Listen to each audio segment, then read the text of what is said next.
Mr. Isaac Olowolafe. Did I say it correctly? You did well. Yes, you did. I practiced that like 3 times.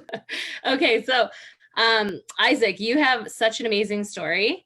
I love the fact that like you kind of took your passion for real estate and then just exploded upon like so many different avenues. So we do have some questions that have come in through clients in our database and whatnot. So I will get through those first, and then any questions that come in through Facebook Live or through the chat room, we'll try to get those out to you as well. Okay. But maybe if you just want to kind of give everyone a little background just about yourself, because I mean, obviously you've got a very interesting story, so I think it's worth people hearing. Okay, perfect. First off, thanks a lot to everyone that for putting this together. Obviously, JR, Michelle, nice to see you again, and the whole team. Again, just a little bit of background on myself. I got into the real estate business about 15 years ago, 15 going on 16 years now. I was in my second year of university, started to invest in real estate, buying a few condos in Toronto, from Scarborough to Kipling and Steeles area. And then as I was finishing university, I launched a brokerage with my dad. We built it up to about 30 licensed agents. And our brokerage used to work with a lot of different developers in the city. So we were part of that whole condo boom that was going on. Everyone rushing to buy pre-construction. We knew sort of with my economics background, I sort of had an idea of what were the key areas to buy into, whether it was Liberty Village, Canary District, Queen West, King West, Yorkdale area. So we did very well with buying pre-construction, collaborating with other developers. Then we launched our management company. We started to manage a lot of the units that we were brokering. And then we took a big shift in my career, in our business career, launching Dreamacre Developments. So that was going on about 9 years now. So we launched Dreamacre Developments, and our first project was a 9-story building across the Yorkdale Mall. And since then, we've been very busy around the GTA. We're just finishing a boutique hotel by the airport, luxury townhouses in Bayview and York Mills, luxury custom homes in Kleinbert, and then other projects in Richmond Hill, Ajax, and Mississauga. Oh, wow. So the projects keep continuing. That's awesome. So what, Isaac, what made you want to do that shift from real estate? Because originally you were a sales rep, right? And then you took the step into development. Like, when did you decide, or what was the turning point for you to make that decision? Well, when I started buying my first property when I was 21, got my real estate license at 23, and became broker of record at 25. And the only reason why I got into real estate was a lot of friends and family were asking me to help them with real estate. My dad was a broker. He was in his late 50s.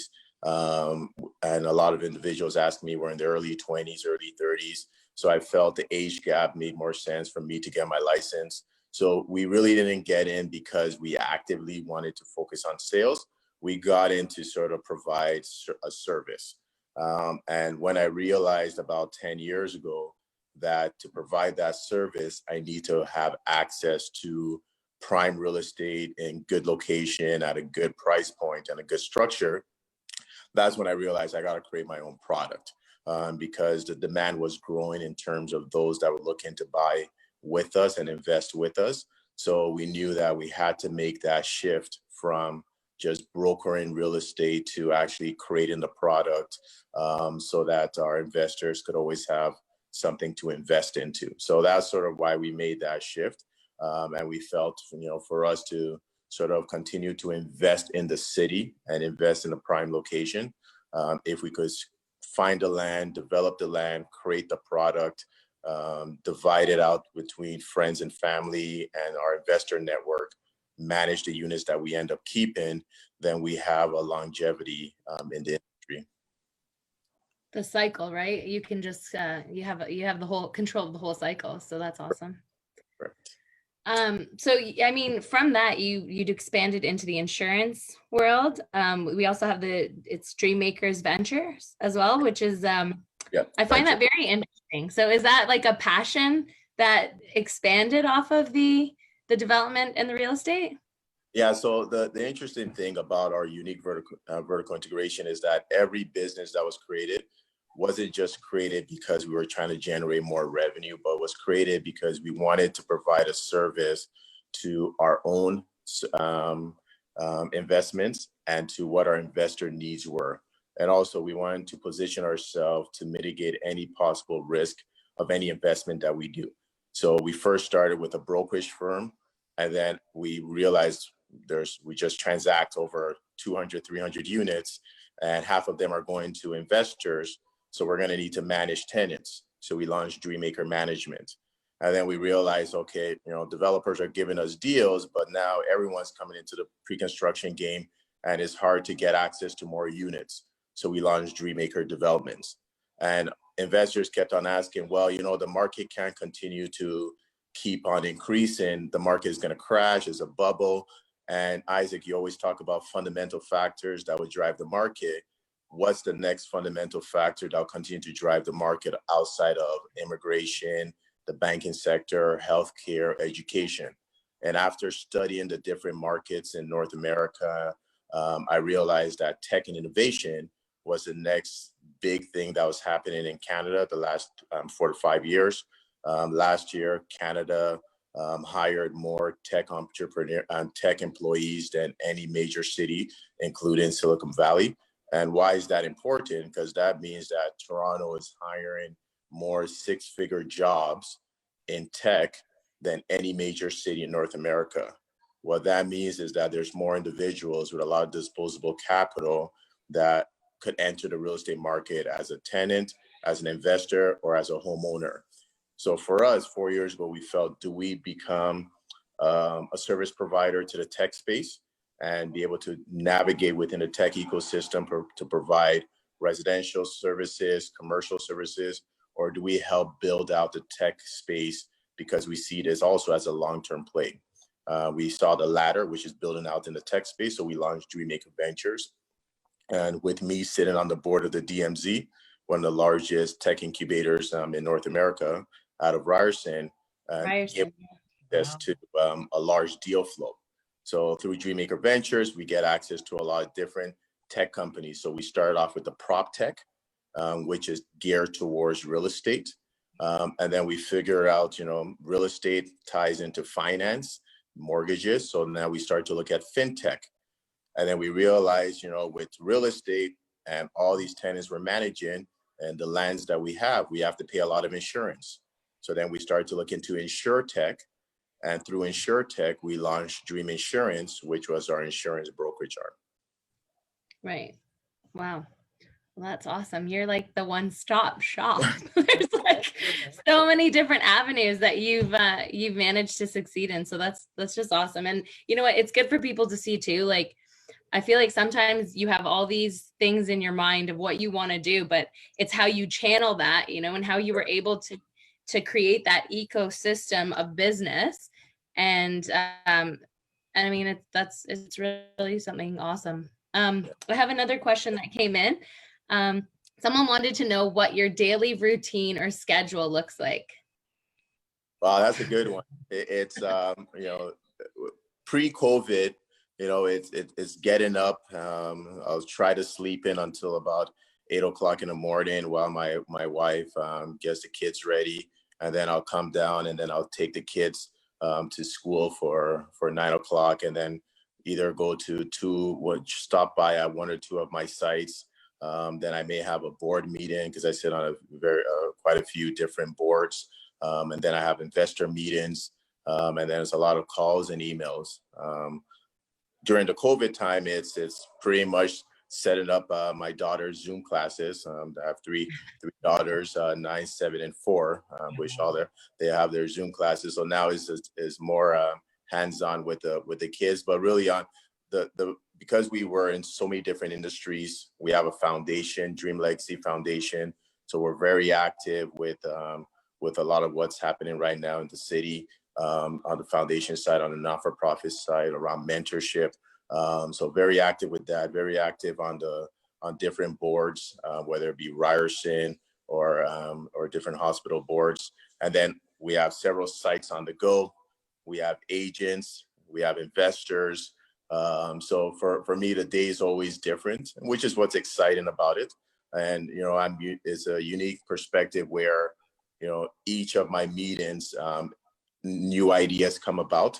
So I'm fortunate to be always meeting with individuals that may have ideas. So on our venture side, I'm always meeting with very bright entrepreneurs that may have a logistic platform, or they may have an e-commerce platform, or they may have a new mortgage platform because mortgages are going online, or they may have a bank platform. Yeah. So Isaac, for someone that might be maybe watching or tuning in through Facebook Live, if they are interested in, if they have something that they think, could be worth you taking a look at, is there a way that we'd be able to share some information where they'd be able to reach out and get more information from you? Yeah. Yeah, absolutely. Myself and JR, we've been working with quite different groups of investors, both individuals that are looking to buy and individuals that are looking to get into our tech incubator. So they could definitely connect with myself or JR or obviously Michelle, and that helps set this up. And so at Ryerson we have what's called the Black Innovation Fellowship, but also I sit on the board of the DMZ, so we're able to sort of provide incubation for tech entrepreneurs. And then through our foundation, for those that get into the incubator, we have other forms of incubation for them, where we provide mentorship, provide them with resources, and provide them with a traction team to try and get their businesses growing. Nicole, and I don't mean to just interject, but we've got quite a few people that have just joined. So if this is okay, everybody that's watching on Facebook Live, we've got a pretty special guest who is with us with Dreamacre. And Isaac is, he is an award-winning real estate entrepreneur, angel investor, philanthropist, and thank you so much, Isaac, for what you just shared at the end. I know on a personal level, I'm definitely going to do a reach out on the technology side. That's kind of my space come in, and I'm like coming into this real estate space. Oh, it's really unorganized, and but I absolutely. I mean, I'm a little early into this, but came into this industry as part of Roy Cleves, Roy Cleves is an investor, and Roy's just joined us actually. So for everybody that's watching here, I encourage you guys, if you have any questions, just you're welcome to put them into the comment box, and we'll definitely get them accommodated. One burning question, and then I want to be able to pass it back to Nicole because I know she's got quite a bit. And it's that burning question where we get it constantly. Oh, I'm going to wait for the market to do this. The market, why invest? It's too high. And it really does challenge me because I'm a data junkie like yourself. I did a lot with the government, and the data doesn't lie. So it's that aspect. How do you, in your experience over, the years that you've been in this space, what have you typically provided back as feedback to buyers and sellers that have that concept thinking? Yeah, no, it's a great question, and we're fortunate, when I was 21 in the market, and 22, 23, a lot of people say, Isaac, you're young. You haven't been through the recession like in the 80s. Yeah. And then we the 08 recession. And then they're like, Isaac, yeah, it was a recession, but it wasn't too bad. Then we went through 2012 recession. There's like, yeah, we recovered, and now we're gone through COVID. Right. So I think, we sit at a different perspective as a company that's been part of buying real estate, managing real estate, building real estate, selling real estate, investing in real estate, and understanding that our fundamentals have never changed because we've been focused on what is the long-term driver of real estate. And the long-term driver of real estate is supply and demand and fundamentals. So for us, we've always been investing in locations that will typically have the fundamental factors that would drive the market, the market that we're invested in, because fundamentals don't just change overnight, unless it's like a situation like COVID, which shuts down everything. But typically, fundamentals don't just change overnight. So if immigration is over 200,000 people coming to the GTA, that doesn't just stop like that. Yeah. If the universities in the city are driving all these international students or pumping out all these professionals, that doesn't just stop overnight. The healthcare system doesn't just fail overnight. Private sector investment, all these tech companies coming into the city, building up offices and employing all these staff, that doesn't just stop overnight. So we look at those fundamental indicators and say, and then if vacancy rates are less than 1%, it doesn't just jump to 10% overnight, right? So those are things that we follow. And then we see what's the lowest price point we could get in a specific location. So if we're seeing townhouses hitting about $800 to $1 million, how could we get into that area with a cheaper product at $500,000 to $600,000, or a condo, a 1+ den that could convert into a junior 2-bedroom for $450,000 or $500,000, right? So that's what's been our indicator, and that's basically what we've been passing on to our clients, our investors, our end users, is that invest based on fundamentals and invest based on long-term thinking with short-term wins along the way. Awesome. I love it. Thank you. So another question that came in was, someone wants to know, what is one good book that you have read lately that you would highly recommend? Great question. So I watch a lot of YouTube and Netflix documentaries.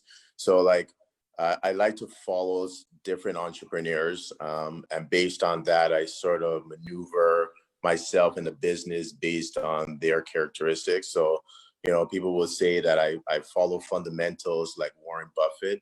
So any book or documentary Warren Buffett has around fundamentals, watch it and read it.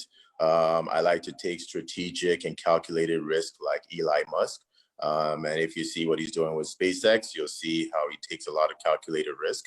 And I love to build different brands like Richard Branson. And if you see what Richard Branson is doing with this Virgin Group, that's basically what he's done. So those are sort of the three sort of high level that I watched. Are different. Ray Dalio has his book Principles, which I've read a few summaries on that. So I try to see successful entrepreneurs, see how they built their businesses, see the challenges they've gone through, see how they've dealt with challenges. What we've been telling our team is it's easy to pat your back when things are perfect, but where you really know what a company and individual is made of is during crisis, during hard times, during recessions, during a slow period. And then that's when you see if the foundation is there, and if they're really investing based on fundamentals or based on speculation.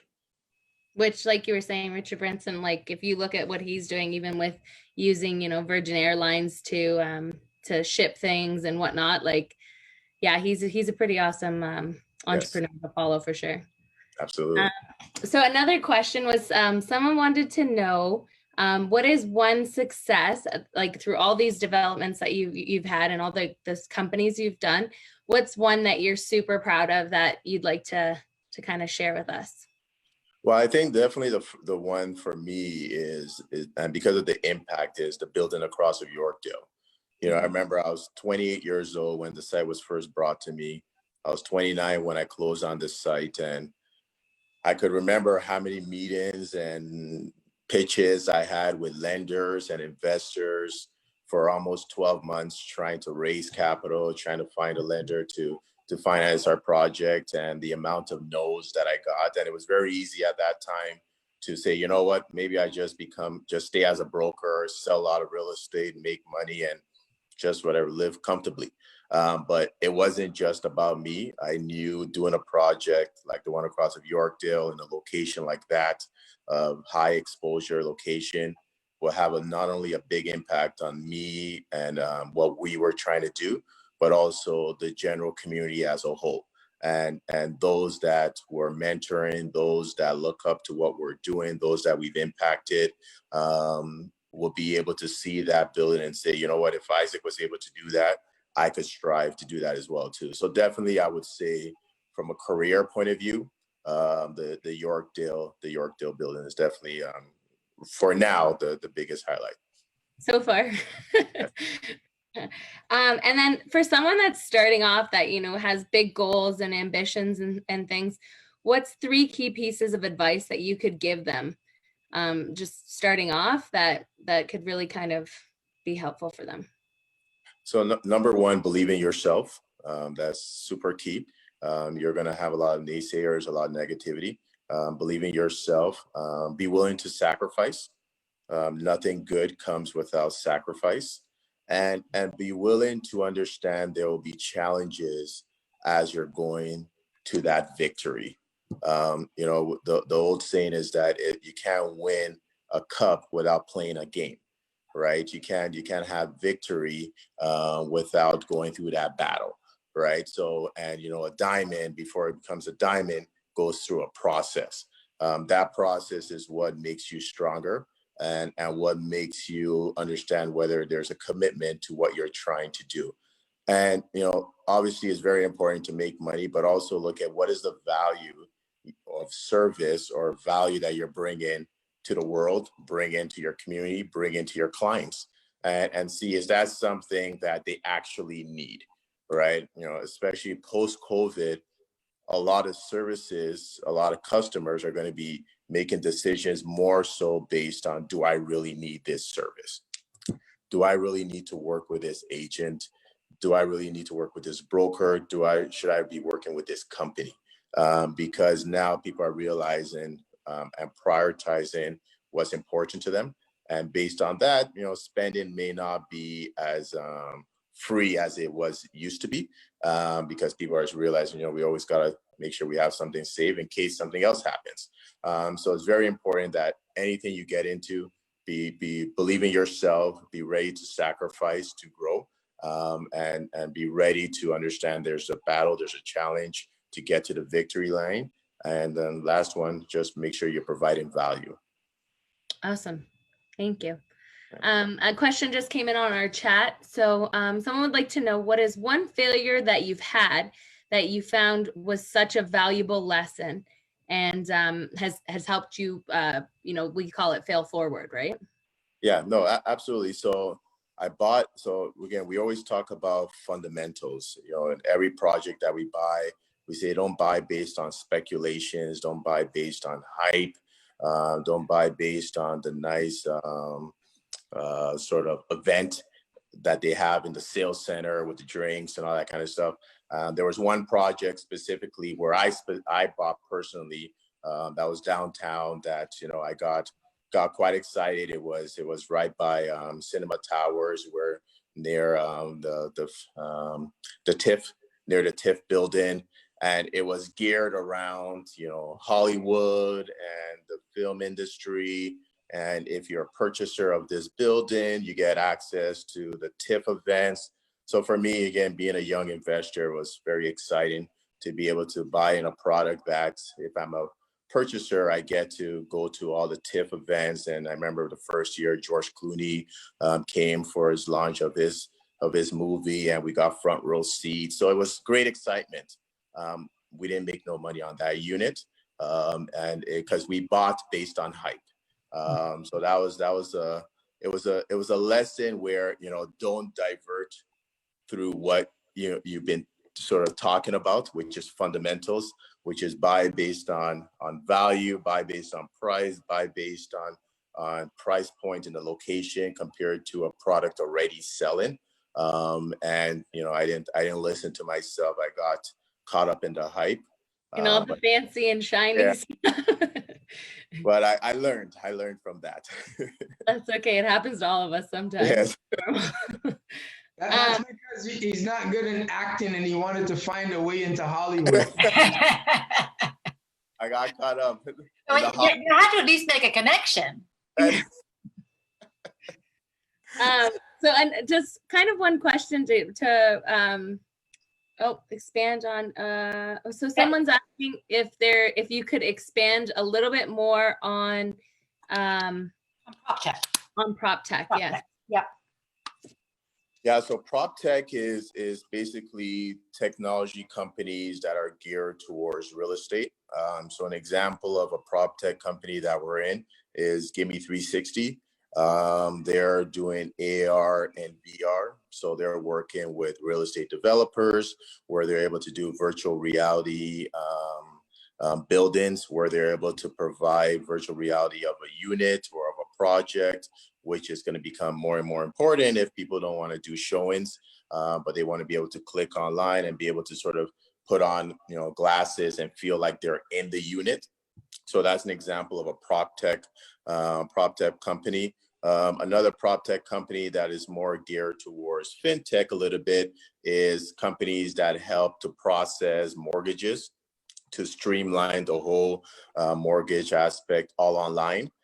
So that's another example of a prop tech company. Another example of prop tech / logistics will be the company that we invested in, Second Closet. They're basically Uberizing the storage industry. So the way we've been able to utilize them is on the projects that we've been selling in the city. We tell our purchasers and our investors if they have, a smaller condo, 600, 700 square feet condo, and they want to maximize their space and they want to move their boxes, utilize Second Closet. They'll come in, they'll get your boxes, you download the app, you get to see where your boxes are being stored. And when you want to get it back, you just click a button, you contact them and they bring it back, right? So those are different types of prop That's tech. great for decluttering too, right? Yes, absolutely. So that's logistics / prop tech.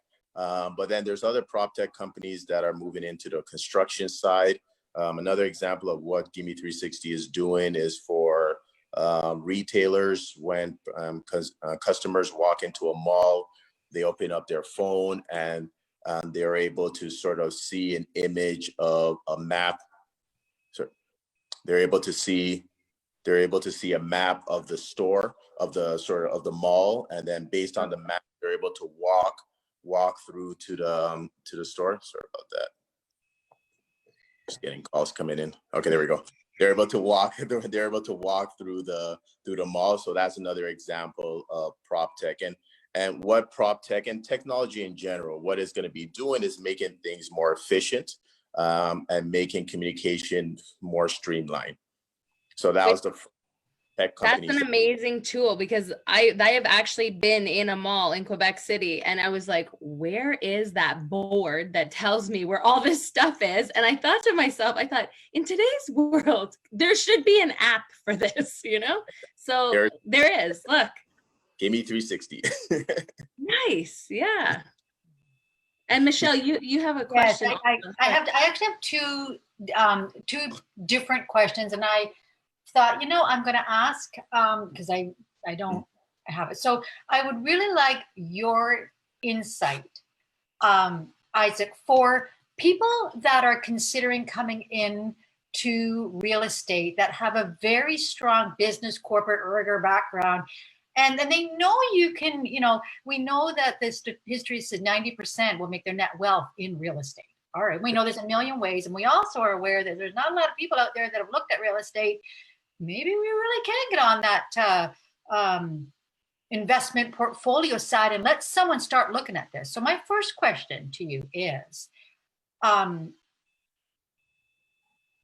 for people that are considering and pondering, and how can you make money and scale, and what would you advise them? There are many different areas that you can start. They're not really looking at, going in as a selling and buying. Like, that's not really where their forte is. But I'm very curious what your opinion, because you've walked the walk and talked the talk and been there, and you see where it really is. And the good thing is that we've seen all different types of products, whether it's a condo, a townhouse, a duplex, a detached home with a basement, separate basement, a rooming house, that has 10 rooms and common kitchen and common washroom, to an apartment building, a templex that we're now building, to a boutique hotel, 18 rooms. Those are all wide range types of products, but it all depends on how much capital you want to start with, and what's your long-term play. The simplest way is buying, if you have $100,000 that you could save over a year, buy a pre-construction property that is at a good, relatively good price compared to what the current finished product is. That's closing in 2 to 3 years. Once the property is closed, if it's in a good location that has vacancy rates of at least 1% or lower, rent it out and just have it paid down and have the little increment of increase. If you want to be a little bit more aggressive, over $100,000 to $200,000, maybe you're buying a current finished product, a duplex, where you could put down 25 to 30% down or 20 to 30% down, and you can get some cash flow coming in right away. Let it grow for a few years, refinance, get another one. After 2 to 3 years, refinance the first one, then get a third one, and then you start building your rental portfolio. So the key is knowing where you're starting from. If you're starting from anything less than 50,000, pre-construction is probably your best bet, because you're able to at least save your down payments and aggressively work to get more capital to put in to buy at least that first property. Try and buy a junior 1-bedroom or my apologies, that helps. But what I'm really looking for is we have, there's the people where, I came from a corporate background, and I sometimes have people that'll reach out to me and they're doing well. And these people are investors and they're making, but they're working for somebody else, or they're in that, you maybe like the role that I came from before I came into this industry, my own incorporated business, but it was me just incorporating because a lot of, just I knew where I could help, if you will. So they're now looking at real estate as a potential industry to get into. This industry, and what I'm seeing, and I knew that coming into it, it's not, just going and I find the systems are old, if you will, very old thinking, very old. And so people coming into it, and when we think about it, every homeowner, that's a lot of money they're playing with. They need to be supported from a consultant-based personality, not a product push. And I stand very strong behind that. So I'm very curious for people that want to pursue this as a career, they're not looking to come in and sell, but there are many other areas that they can potentially get into. Yes. What would you suggest to that? Well, it's funny. I've been telling my team as a whole that even with a license, you want to position yourself as an expert in the industry. And the best way to be an expert in the industry is to partake in the space, whether as an investor, as a purchaser, as a property manager, because as you said, there's so many different divisions within real estate. So I see the market and the space changing where individuals are resting on someone as a consultant. They don't have the time to be going around looking for properties. They have capital. They want to place it in a tangible asset that has long-term growth. They're not so particular about making 20, 30, 40% a year. They just want their nice high single digit, low double digit returns. They could touch the asset, and they want someone that understands the market from an economics point of view, from a growth point of view, a demographic point of view. So that's where, even with our agents, we're sort of teaching them, have an understanding of the real estate market, not from a sales point of view, but as an expert point of view. And you may not be able to understand all of Ontario or all of the GTA, but maybe target just a specific location. If it's Durham, understand Durham inside out, understand that the casinos come in, understand that transportation is being expanded, understand a new mall is coming, and understand what's the ripple effect of that. So maybe you're able to advise a client that buy a plaza, and these are the types of tenants that you can help them put into the plaza, or a business owner that already runs a commercial building, put your business within your investment, right? So buy a commercial building or commercial office building. If you're a medical doctor or you're in the healthcare space, buy a medical clinic where you put all the different pieces within it. Yeah, and interesting you say that, and I'll just share this, is a dear friend of mine who, we were kind of pre-internet, if you will, and we recognized things that were coming and they weren't quite there yet. And I can remember, just a number of years ago, but that's the area that she got into. And that's what they do now. So she's actually partnered with another individual, and they own a whole, they could be up to about 15 medical buildings now. And what they do is they are providing a value-added services for the doctors coming in, because the doctors really are not tech people, and they run all that back-end tech stuff system-wise. But what they're able to do is take that load off. It makes it easier. And then the doctors actually get, there may be a percentage back that they can get, because we know from how the other area works, but it's worked out really well for them. Yeah, exactly. So they picked it. I have another, it's got my brain moving. So there's no question. I absolutely have to reach out and take you offline and ask some other questions and possibly explore some conversation. No problem. Wonderful. So Isaac, we've taken up a lot of your time here, so we're going to wrap things up. But one last question we have is, what is next? So can you kind of let us in on maybe some upcoming venture, or give our viewers a little bit of something of what they can look forward to see?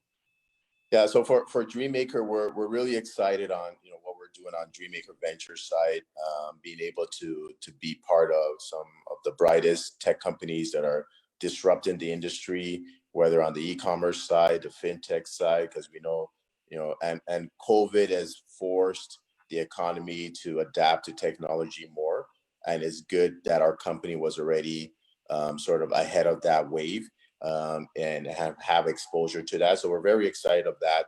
We're excited about the hotel that we're launching, even though we know the hotel industry, hospitality industry has taken a hit, but we're excited that, we have a building right by the airport, right by the highway, that is a boutique building. So even once things open up, it's perfect for your smaller events, smaller gatherings. So those are the two areas that we're really going to be focused on. And then obviously finishing some of the other projects that we have, 10,000 square feet custom homes in Kleinburg, luxury townhouses in Bayview and York Mills. And we're excited about our project. We haven't done anything in the Peel region, so we're excited to be going to Mississauga for our two sites at Mineola and Port Credit.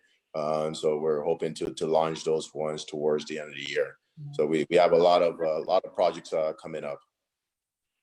Awesome. Well, thank you so much, Isaac. And Michelle, I'm going to pass things over to you. Awesome. Okay. Well, I'm just going to repeat exactly what Nicole had said. And, I just want to do a quick expression of my appreciation to JR, because JR, thank you so much for inviting JR, and for everybody that's on the line. JR is our go-to Toronto partner for real estate. And he is the T to the, I'm JR, A to T, T to Y. That's it. I've got something else in the back of my mind. So, but just thank you so much. The ABC starts with A, so you'll get it. Oh gosh, I won't even go into the whole kind of story, if you will. But Isaac, thank you so much. I hope that it will be okay if we can invite you back, because I think we've had a lot of people learn things, and it's an amazing thing that we can really bring the truth to the audience, not the myth, the truth, and consultant base. So so thank you so much, everybody that's joined. Thank you very, very much. We will make sure that we can share Isaac's contact information. You can look up Dreamwork. Any questions, reach out to me. We've got JR. And on that note, just everybody have a blessed, amazing day, and not social distancing, physical distancing. We have to stay socially connected. Absolutely. Right. Thank you, Isaac. Bye, Isaac. Bye. Thanks, everybody. Bye. Take care.